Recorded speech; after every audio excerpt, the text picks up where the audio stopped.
Newly appointed Transportation Secretary Vince Dizon is suspending the full cashless payment on expressways. The Toll Regulatory Board earlier said that all vehicles passing through expressways must be equipped with RFIDs for cashless payments starting March 15, or they would be penalized. In a palace briefing on Friday, February 21, Dizon explains the expressway system must first be perfected. He cites technical issues such as undetectable RFIDs and unresponsive barriers. I want to first work with the two toll operators, MPTC and San Miguel, and let's tingnan muna natin yung sistema. 'Di ba? Is there a way to make it more efficient? Okay ba? Lahat ba ng barrier gumagana? Lahat ba ng RFID nababasa?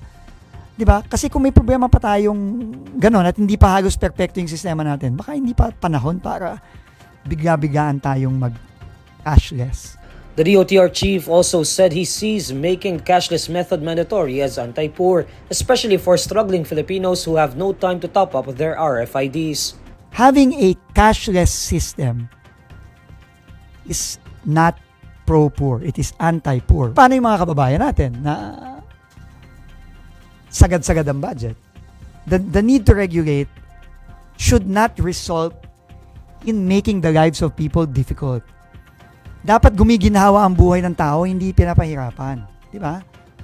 Itong cashless na to, tingin ko, pagpapahirap ito eh.